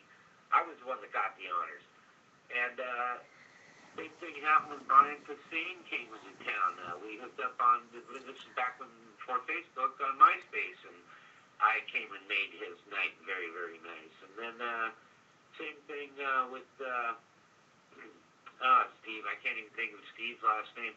They were the two guys who played the gay stoner neighbor dudes on Sarah Silverman, the Sarah Silverman show.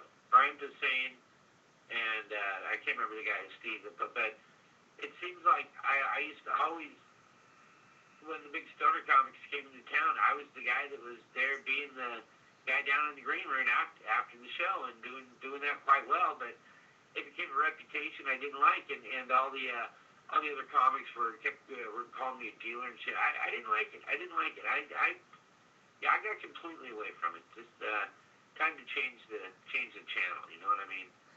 Yeah. So that's interesting that you mentioned that about feeling that it was hard to advance in your career because of it.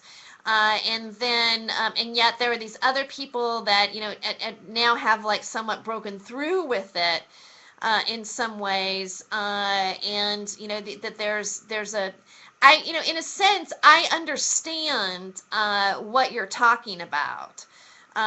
Because, just only from my own personal experience too. And like, I had the experience of, not being a stoner comic and then having, getting involved the way I did, and then having the life experiences that I did, and then wanting to do a routine about those life experiences, and then deciding to like, no, I'm actually going to like do something about this because I feel that I care about its legalization or the cause, and there's something horribly wrong with the way that our government is treating people over it.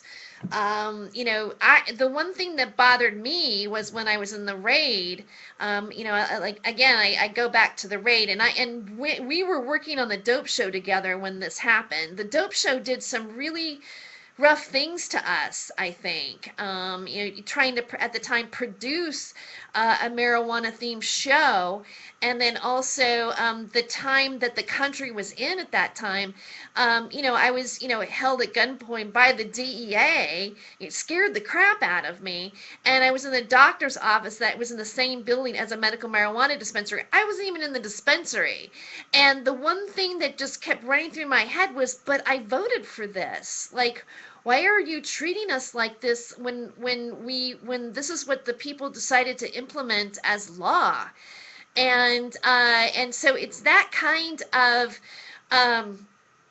aggression by what to me it was like the federal government is stepping in a spot that it doesn't belong in.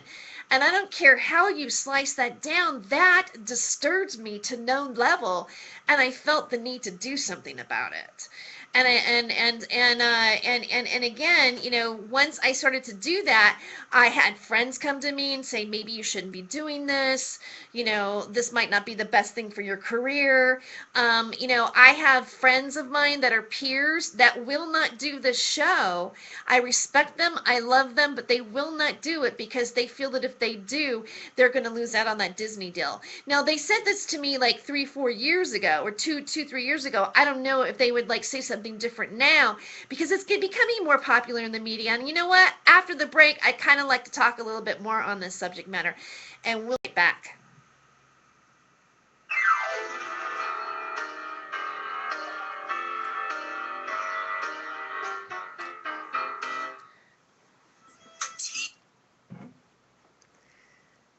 Okay, you have break. Okay.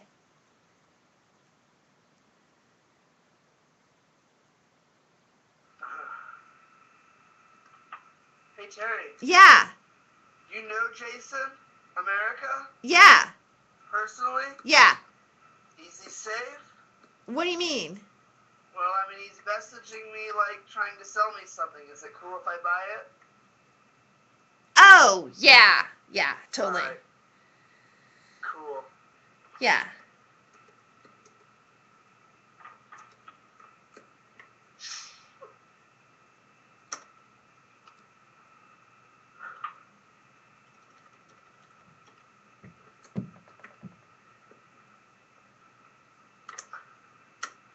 All right. Coolness. How you doing, Mark? Huh? Are you having fun? Uh-huh. Okay. Yeah, I just had my mouth just died on me. Just me banging my mouth. My mouth. It's cold in the room that I'm in. Oh. I just added somebody to Trips. You did? Who? Jack Peatley. It's a request on his part, so let's do a little welcome. I think I added somebody today too. Did. Yeah.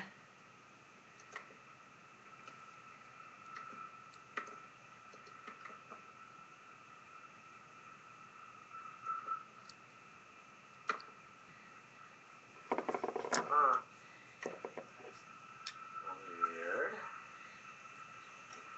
Doesn't want to let me welcome him. Gary, I just sent you a link in your window. Okay. And an interesting article when you open it up. How did I come on? Which window did you put it in? Your personal one. Oh, okay. Oh, yeah, I see something there. And when you click on it, it opens up.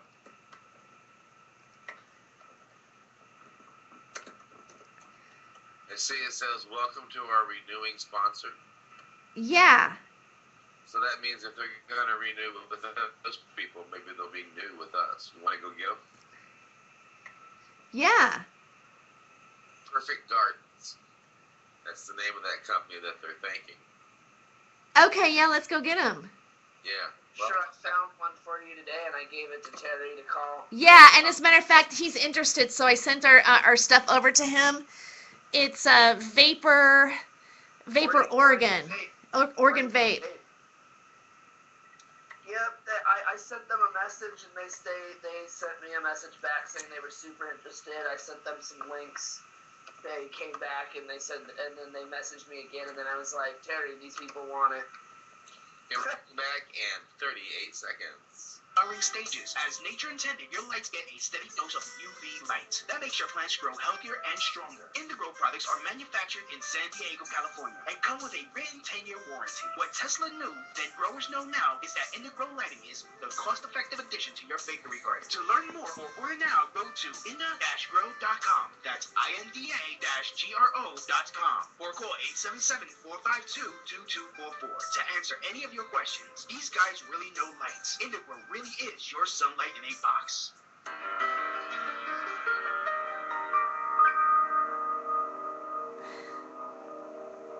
Welcome back to our show, Hollywood Hemptress Hour, on the Time for Hemp Network on iHeartRadio.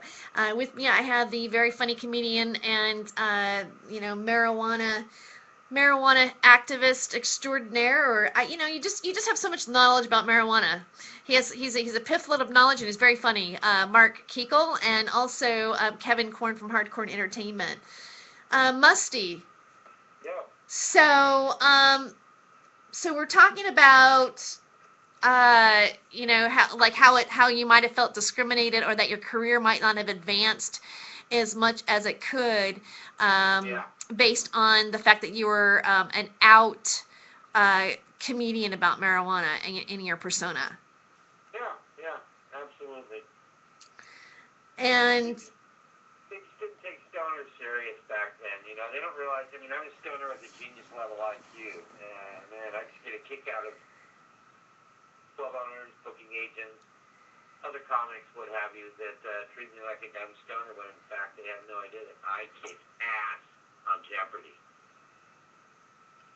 yes, you do kick ass on Jeopardy. I'm I'm pretty good at Jeopardy myself, but I suck at Wheel of Fortune. oh, I hate Wheel of Fortune. I suck at Wheel of Fortune, but I'm really good at Jeopardy. You know what else show I really love? I love Cash Cab. You guys are comparing like chess with chutes and ladders. The only thing, you know, visually redeeming about Wheel of Fortune whatsoever is Vanna's sagging boobies. Are her boobs sagging now? I don't know. I imagine she can afford expensive bras that give her fantastic support, but I guess I assume she can afford expensive tits. Right. I'm just saying those tits will probably never sag. But my whole thing is like, I know people who can watch Wheel of Fortune and like 2 letters can be turned and they fucking know the puzzle. I'm like, how do you do that? You know, like how do you even, what? Like I can get it, you know, but I can do that with like Cash Cab. I can do it with like Jeopardy. I'm pretty good with Jeopardy too. Like I amaze people when I sit and play Jeopardy by myself. So I actually play it by myself and I keep my own score. You know, there's a trick to Jeopardy if you're actually going to play on the game show, and it's don't answer questions you don't know the fucking answer to. I've actually tried out. I've officially been registered and tried out online when they did the Jeopardy testing. 2 years. I almost got on to Who Wants to Be a Millionaire, but I failed the final test, and get this, because I scored too high. You have to be like in this happy zone. You can't be like the upper or lower. Lower, not enough. Upper, the insurance companies don't want to take you. Kevin, they realized that you just didn't want to be a millionaire that damn bad. I just wanted to like go do. I won a fastest finger thing over the phone. Then I went to like downtown Portland to some hotel, took a bunch of tests. And then got all these callbacks, and had to go through all these ringers, and I actually signed like an agreement and stuff to get on the show. And then I had to go through one last thing, and I screwed up at the very end. That was my bad though, and I knew better. Like they gave me this like test, and I just dinged it out, and I knew better. And I don't know why, but I just went for it. And then they said like, oh well, you got everything right. I was like, okay, and they're like, well, we can't have you on the show. And I was like, that was like the one that I should have played stupid on. And it asked dumb questions. They were like genius, rocket science, you know, questions. So, it's just weird. I don't know. I understand how those TV shows, I think, kind of work. Like, you know, like at this point. And I think if I see somebody on there who is smart enough to go all the way through and win, I think it's rigged. Really? I think they had that guy, they had that person winning to begin with. They only let so many people win. The real contestants you see on there are the ones who finish like mid-level or lower level. Those are the real people. The rest are actors or, you know, people put on there to win or lose. It's all predetermined. It's done by the insurance, it's done by the sponsors and the insurance company. I mean, hey, if they can't sell the advertising space or can't get the insurance or the investors to back it, how are they going to keep giving out that money? What money are they giving out? Well, that's interesting that you say that, because I think even like you can bring that down to even the talent shows. You know, one of my friends, and again, I could talk about Last Comic Standing too on that aspect. But one of my friends, Ludovica, you know, she was on the show. early. You remember Ludo, and she did She was a dancer originally, and she was on Star Search, and they were winning and winning and winning. It was the first season, and she said they actually made them fail on purpose for another one to actually come in and take over. And at that moment, she realized it was rigged. Right. And and so and also when I know like doing reality television with Last Comic Standing, and I don't mean to put this like on like, and I don't feel that I'm a person that goes, oh, I had to win, or not for 1 second did I actually really believe that I really didn't think I was going to actually win. I just wanted to get there to enough as far as I could to get enough exposure on it. I thought it was going to be Dat Fan, I can tell No, you. I didn't think it was gonna be Dat Fan either. But then like, when you sign the contract, it says, the outcome of the show is determined by the producers. And I don't know if anybody realized that when they signed it. And when I go, look, it's gonna be depicted. It said we could edit you favorably or unfavorably to your character, and you're signing away to this. We may make you look like an idiot if we want to. For both Jeopardy and Cash Cab, there's a small disclaimer that says some of the contestants have been what is the word? I can't. It's a really word like previed, something like that. Some of the questions that they were going to be asked, like it literally tells you that they tell the contestants like, here's some of the questions, like so that like even if you're stupid, you know the answer to a couple of them, so you have a chance to click in and buzz in and say something. See, you know what? Let me take you into like, this is what I feel that these shows, because like really, Last Comic Standing falls in the category of being a game show. It's not, it's all in the same vein. And what I find interesting about it is like if we're saying that these things are being like orchestrated, or it's all show business, it's all programming for people to think that that's part of the reason why people go and gamble, or it constantly puts us at a level of, I'm challenging myself in this sort of like quasi contest of like hitting this particular either a bunch of money or a brass ring or something that's like actually possible, that's going to give me like if it was like rubbing in a genie and going, what wishes do you want to be? You want to be rich, famous, and fuck a lot of people. Okay, here you go. Like whatever reason that you're actually really there, it's this illusion that perpetuates this unreal desire. Does anybody feel that way? Yeah, no, totally. Right. I completely feel that. Like, it completely perpetuates. Because, like, why else would they give somebody answers for a question? Like, why else would they, manipulate? That in itself is not really real. And you know what really bothers me the most I've noticed about Wheel of Fortune, is they'll have like the whole audience will have military sitting in the audience, or they'll be like doing this whole like airplanes and and stuff, and it seems like it's also glamorizing the war a lot. And I don't know, that's just how I feel when I look at it. Maybe I'm smoking weed and going, oh, that's fucked up, you know what I mean? Is though, like, think about it, didn't like Wheel of Fortune become famous during the days of like MASH and like Vietnam War days? It's a wartime show. Well, see, now I'm gonna say it right now. Because you brought up Vietnam, and you brought up like MASH and the Wheel of Fortune and that particular era, and you say, well, no one expected Dat Fan to win, right? Right. And God, I'm probably gonna get a bunch of shit for saying this, but when we had when we had went to Vegas, and it was like the top 20, and we were taken in for these interviews where we would talk to them on camera. Everybody have the camera people would be there, and they'd be asking you these particular questions, and then you answer these questions to the camera. Some of them were personal, and so sometimes like some people cried or whatever, and it's part of the whole reality television thing.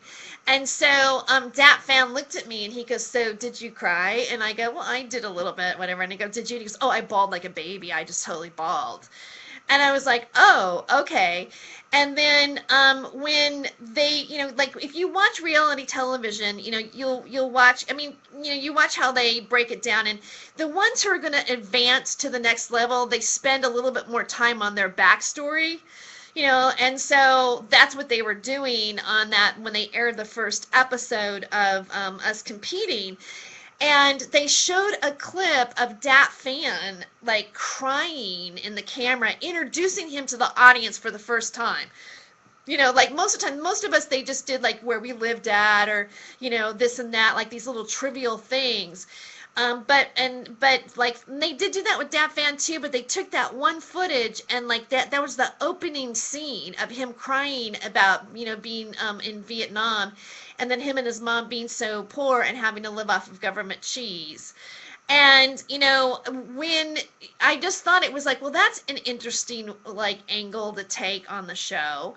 And we were at war with Iraq at this time. I mean, this was 2003, and you figure it was 2 years after 9/11 happening. And I just recall that in the final showdown with the final five, in Ralphie May's act, and his routine is, well, I want some Tech Ron. Don't you want some Tech Ron? Line him up! Line him up! And I mean, like, here's this comedian who takes second place that's basically making a joke about killing people for oil. And then there's also like the let's feel sad for like would the government help the guy from Vietnam with giving him government cheese, and so like, oh, but we're good people, but we're fighting, but it's like, is this the underlying tone or message that actually went out with that? How much did that come into play in the overall manipulation about who wins and who places where? You know what? You know what's so weird about that is I've never thought about that, but there's even a bigger picture to it now that you bring it to my attention. You're right. Ralphie May set basically was talking about the things that were going on, right? Right. People were voting for him, like, whoop, and he was getting attention. Right. So, you're right. So they're like, oh, this could get us in trouble. So they bring up Dat Fan, his backstory, and they blast him, and they give him the win. Right? No, this taping, like, let me see, like, when we got to Ralphie's set, that was taped after the first episodes had aired. So, like Ralphie didn't do that routine until the show was already in progress. Okay, so they used Ralphie May to be that guy, right? Like, he's in on it too. I'm sure everybody, like the main, what I'm saying? Right. He gets to become famous, which is why he probably had a great career afterwards, and Dat Fan, no one knows what happened.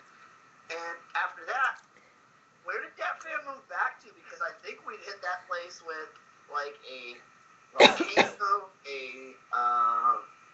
like a tidal wave, or a tsunami, and now a typhoon and a hurricane.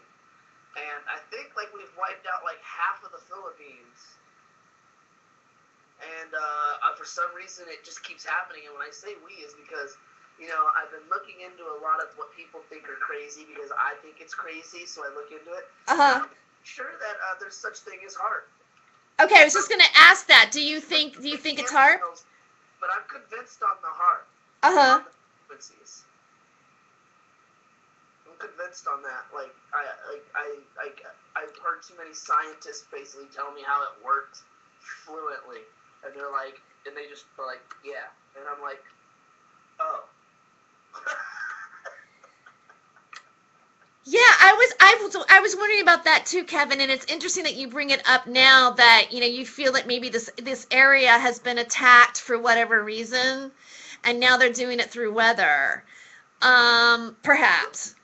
You know, I mean, I don't know. I mean, like, this is where we get into this area. Like, my feeling about Last Comic Standing, I'm not sure the comics knew that this, like, what they were doing or what was happening. I mean, you know, at the time, you know, some people have like a sick sense of humor. People have a certain feeling about a time, and they're saying certain things in a way. But then I'm not. But I think that maybe the media manipulates that, and it's all plugged into the same thing. I mean, if you got Wheel of Fortune, you got like people dressed in like, you know, the military sitting in the audience like Wheel of Fortune with the airplanes going over the sky. You're like, come on now. There's no link? We're coming live from the USS Space, whatever. Like, they're always, like, on some ship doing it. Right. Like it's like a Bob Hope, like, tour. You know? Like, for real, it's really weird how it's done. What do you think about that, Mark? You think we're just being high right now? I don't know. Really? But it's okay. He doesn't know what we were talking about.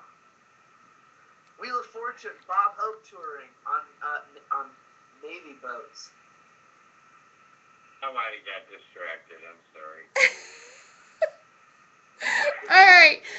We'll be right back after this commercial. Wait. No.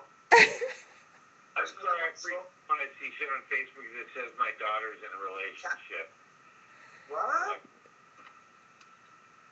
That's a shocker, right? That's Facebook. 15-year-old that doesn't even know what a boy is. Oh, that's going to be interesting to, like, you know, look at Facebook and find out that your daughter is in a relationship. But I think we have a commercial break right now. Are you there, Casper? No, there's no commercial. Casper's walking his dog. Oh, okay. I missed that. Yeah, it's on the board. Oh, okay. It was on the board. Gosh, I need to scroll down. Yeah, that happens. Sometimes the button gets stuck. And I was like, no problem, because you didn't say anything to him, so I kind of acknowledged him because he was leaving. Oh, okay. Okay, so we'll just this would be where a commercial break would go to. Whoever wants to advertisement. And now that people know that I'm so commercial break oriented that I don't even notice, like, when in the chat, that it's not going to happen. But anyway, so yeah, I do feel. I mean, I'm curious about Harp. I do read those kind of things. You know, I do feel, you know, again, about game shows that maybe they're more rigged than we think we are. Anything that's reality TV is rigged. I mean, my question is this, right? I know what a producer does, right? Why does a reality TV show still have a writer? Well, I don't know. I mean, they do in the sense that they have to, like, they have to, like, create the situation. Like, it has a formula. And so, you know, it's kind of like setting the parameters for a setup for people to react and have respond in certain ways. And I feel that it's cast. It's like they cast certain people's personalities to fit in certain archetypes, maybe. And then they put you in the situation, and then they film the drama that ensues surrounding, you know, the setup. They're feeding the people information too. They're not really where they want it to. Well, I don't know. I mean, you know, I know in like being on Last Comic Standing, they didn't feed us anything really. I mean, they basically another reality show, like where they have other people, like where they're competing against each other. That was how our show was. See, our show is like a hybrid between Big Brother and American Idol is how it was described and backstage. So they showed like the drama. They showed us living in the house, and they showed a lot of the show was that. Now the show changed from then and became more of a competition show, and they lost a lot of the house stuff. But, you know, that was the show, that was a season that actually branded the show. And our show came out when there was this huge reality television boom. You know, like the whole reality television boom gate flooded in 2003, because there was like Joe Millionaire and Average Joe, but I'm a celebrity, get me out of here, and Marry My Dad, and, you know, I mean, it just went on. Mr. Personality, it went on and on and on. Reality TV shows. And you know what? It was the year of Last Comic Standing that branded the show. Right. And a lot of it was like the drama really did play out that year. And it was weird to experience as a person to watch, like, it's an experience that you're in and then see it be chopped up and viewed and then have people like outwardly have a perception about who you were and what actually happened based on that particular thing. When, so the levels of looking at it for me is like that. It's like I know my human experience in it. I also know like how it was edited, how it was depicted, and I also know how people thought of me. I mean, I read some really negative stuff about me on the internet. And, as a person, that was, I mean, it's all ego-based anyways, but if you've never had it happen to you before, it's a difficult, it was a little bit jarring. Until, like, one day my mom kept going, just get off the internet, stop reading that stuff. And I go, but Mom, and she goes, stop it. And then my mom read it, and then, like, she ended up calling me up. She goes, oh my God, I read it. It was hilarious. She goes, these people are so stupid. And I started laughing, and then after that, I kind of was able. It helped me like release, like being perceived based on a false reality in a way that a network actually chopped up for devious reasons to socially engineer our society. Absolutely. And on that note, Casper's letting me know he's back. Oh, okay. So now, do we need to? I mean, because do you want us to do like a little quick commercial break, Casper? Yep. Okay, Sure. Let's do one.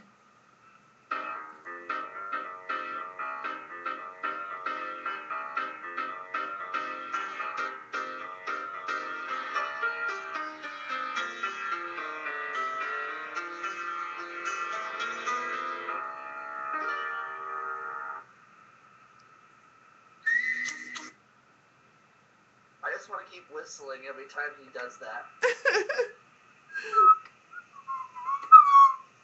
So, we only have like basically like we're gonna be done at 12:55. So, I was gonna do like another like comedy thing, but I think I just want to like pull it back to Mark again. Yeah, absolutely. And then close out with that. So Mark. Yeah. Is there anything like where I'm trying to think of like, I mean, there's so much we've done. You want to cap a little bit of the dope show experience? No, I don't want to talk about that. It might lead me into my disgust for the Portland comedy scene as it sits now. So we don't want to get into negative musty. It's ugly. Oh, okay. So. I don't, I just don't. I'm just. I don't even like bringing up that shit anymore. None of the youngsters give a fuck about any of that stuff anymore. They're just like, huh, what? They're all just, breeding like bunnies and doing each other's free shows for free tickets and a slice of pizza and shit, and I don't know. It's weird. It's really kind of that was what started me from pulling away from pretty much the hardcore scene. Kind of not digging it. I'm going to cut this 4-minute break into 2, but I'm going to have to listen to it to make that happen. Okay. The fuel and medicine. And when prohibition was leveled against liquor, it was still legal to grow corn and grapes for other purposes. Now, this should be true of hemp. Return our roots to America and help re-legalize hemp. Education and information. See what all the buzz is all about. It's time for hemp. It's time for hemp. Time for him.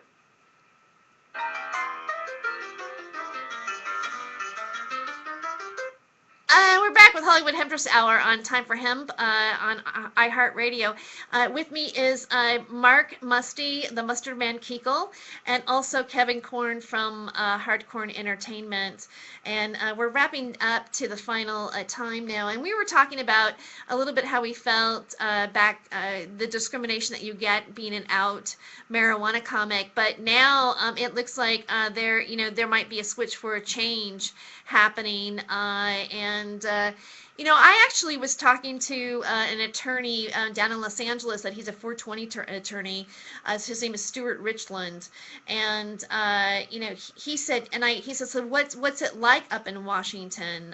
You know, I said, well, you know, I think, you know, they're going to start. I know that there's going to be one day there's going to be some sort of cafe or a place where there's going to be entertainment venues where people will be smoking marijuana, you know, and it would be, you could get it there or bring it in or what have you, and have tea or coffee, or maybe you can even have alcohol, and there's going to be you know, live comedians and, you know, musicians on it, and it's gonna cause us to have a new rebirthing of a different type of show or venue to actually start to bud. No pun in, well, I guess I have a pun intended in that. And he said, you know, it wouldn't be, you know, what you should do is you should find backers or investors to open up a place to actually have a, you know, a marijuana comedy club. What do you think about that, Musty? I'd be cool with that, you know. The only problem is, as long as there's bouncers, because you get a bunch of stoners together and they're rude and they don't listen. I love doing the Cannabis Cafe shows, Uh-huh. but people don't listen. They're getting free comedy, but they're too stoned and they're inconsiderate. They And they, laugh till the next day.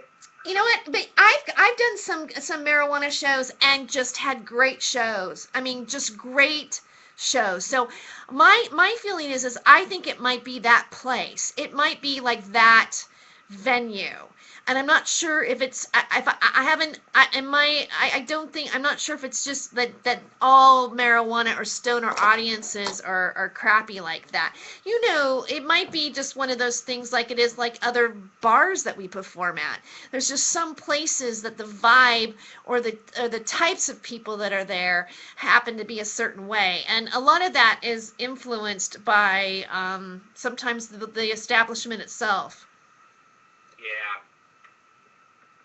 So, you know what? Yeah, that'd be fun. I went to a club up in Vancouver, Canada called Blunt Brothers. Uh-huh. And it was cool. Everyone was in there smoking and rolling, you know, smoking out of pipes, rolling joints. There's a couple people out there, bongs. And I could very easily have seen a little stage in the corner with a light on it and a comic there telling jokes, and it would have been pretty well received. So, I don't know, something like that. Yeah, that would be pretty cool. Just as long as we did have people going around reminding the stoners, you know, to keep their table talk to a minimum, and that, you know, people are, because you get them into a club that they're paying for, you know, that's a different story. Well, and that's the thing, that maybe that's the element that's missing at the famous Cannabis Cafe, is because they're not treated that, they're not told that. You know what I mean? It's like, you know, it's kind of like, well, this is their cafe, and yeah, you can be up there doing something, and we might listen to it if we want to, you know, whereas, you know, when you have a place where people actually come to that venue and get tickets because they're going to see that show there, you know, or they're paying a cover because they're going to see that entertainment, might actually bring in a different attitude. Yeah. You know? So, I mean, it might be, I mean, I bet, as sure as we're talking here right now, there is going to be a club. It is going to happen. I mean, I predict it. And, you know, and because of that, I feel that it's now, you know, it's like, well, yeah, I mean, I've been torn down a little bit over, you know, carrying the banner, or, you know, being you know, speaking out about it, or I've had discrimination from club owners myself. I've experienced, you know, just, yeah, I mean, I've gone broke over it, you know. Ganjapalooza flopped because Richland was like, that part of like Washington was unsupported by the mainstream media on the subject matter. I mean, you know, all these things are like, it almost like literally, I had a point where I was gonna just quit. I was like, that's it. I can't, I have to clean it up, and I have to like not be wearing this anymore, and I got to just move on. And, you know, literally, it wasn't until Casper called me up and said, do you want to do a broadcast on this network? that I actually like decided, you know what? Yeah, I do. And there's an opportunity now. What's cool about this is that, this is Time for Hemp, but it's connected to iHeartRadio, which is connected to Clear Channel, which is like going into like that mainstream. We're sisters now. We've shook hands. And because of that, because of the fact that that's starting to happen, and Washington did legalize it. Like it seems like in the last two or 3 years, like boom, things popped open, like the window cracked open, and now's the time to, I think, walk through it. Not really just maybe give up, but let's go back out there again and go. You know what? Yeah, I did take it on the chin, and I did suffer for it, and yeah, I did go broke over it. And you know what? Being an activist and being outspoken, sometimes you're on freaking lists and blah blah blah blah blah, and you're kind of always looking over your shoulder like, who's that, a little bit, because it is that way. And you just go like, oh yeah, you're paranoid, is like, you just can't be naive to everything that's going on. But at the same time, we're about to be able to actually walk through the door and really do it, be who we are, say what we want, and create a culture and a society, and have money in it. I mean, like, come on, let's sell some hemp. Let's make this legal. This is a source of income. It's a medicine. It's a fiber. It's a fuel. And yes, we do entertainment with it. And now we don't have to be ashamed anymore. Do you feel like maybe that's a possibility, Mark? Possibility. That would be nice. I mean, if it was just socially acceptable and legal and available to those people. And the only thing is something like that, you just have to worry, geez, a bunch of people getting together and getting high and watching comedy, and you can just imagine the cops would just be all stationed all around the area, getting ready to get people on their way home. So, I saw something the other day, now that, they're going to start selling it legally in whatever the stores in Washington, all the city charters are voting on when to start selling.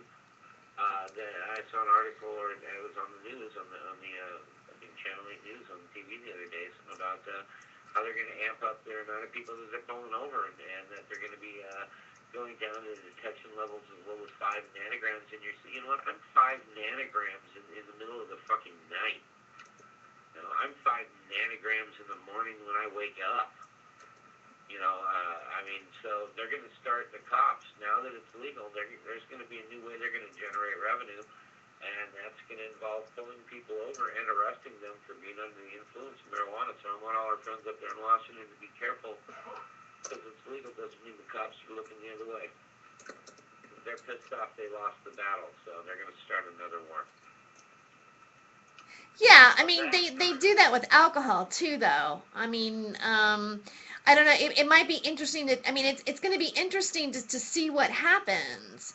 Whether marijuana gets more attacked than alcohol, or, I guess the best thing to do is to have these cafes within walking distance to every direct neighborhood. What? Yeah, there you go. Or make sure that you take a cab there or something. But we've run out of time. This is the end of the show. Is there anything that you would like to plug, Mark? Is there any websites or any place that our listeners can follow you at? No, that's why I moved out to Estacada. I'm hiding from everybody, remember? Okay. All right. I would like to, here's one last chill pill. Yeah. Take a deep breath, Terry Joyce. You Hemptress needle. Thank you. I'm gonna relax and take a deep breath and chill. I love you, and thank you for doing the show. And Kevin, do you have anything you want to plug tonight?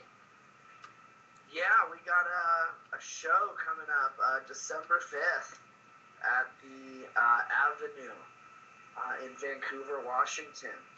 Barney, call me and book me, buddy. I want to come to your shows. I like working. This is a weird one. This is a variety show. We're actually doing it with New Generation Wu-Tang. So we're actually going to be in there with Wu-Tang. It's actually going to be like a hip-hop comedy variety show. So it's very awkward, but it's kind of cool. And Tickets are $20 at the door, $15 if you get them now through Brown Paper Tickets, and if you message me, I'll hook you up with them for 10. And I'm on the show too with the guys from .com Records that we had. Absolutely. Travis and gosh, my mind's gone blank right now. Anyway, Steve, yes, Travis and Steve, they were on the show like last week, so it's going to be a great show, and get tickets, so it'll be fun, and it's in Vancouver, Washington. All right, well, thank you for listening to Hollywood Hemptress Hour on the Time for Hemp Network. We'll see you tomorrow.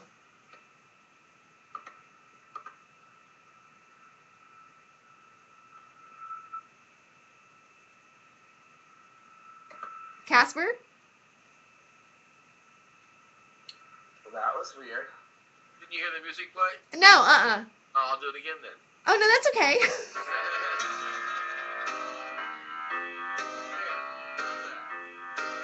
Now say good night.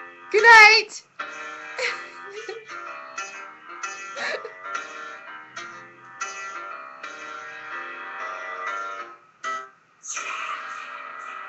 And you want to get the last karaoke singer in as your closing song? Sure, why not? Because, ladies and gentlemen, on the Hollywood Hemptress Hour, we love you here at the Time Hemp Podcasting Network. I go to karaoke a lot. I love it. I feel like, because Mark was like, we gotta go to karaoke, and I'm getting the karaoke urge, I love those guys who do like Mark doing like, I am. They were like Pearl Jam dudes, who talk about, okay. I dated that guy. And then I start, I'm like, no, I'm done. Okay. So I want to do my impression of the last karaoke singer at 2 o'clock in the morning.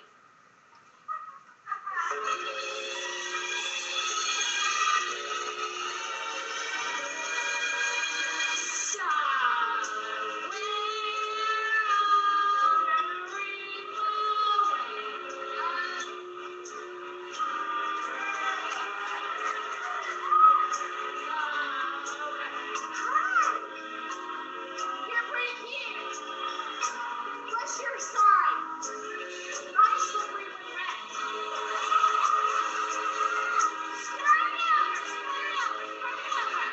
You can turn it down a little bit too. I can hear my.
Wait a minute, wait till I finish this song.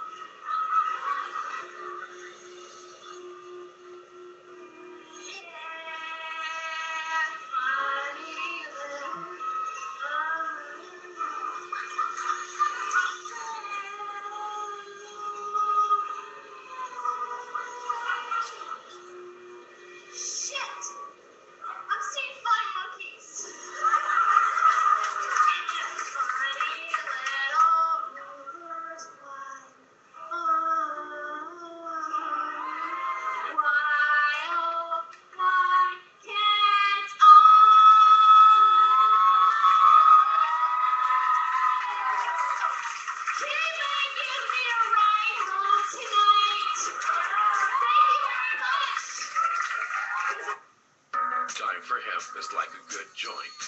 It's best when shared. Find us on iTunes and Spreaker. And of course, timeforhemp.com. That's a take. Okay. Are we making a phone call overseas, lady? Yeah. Okay.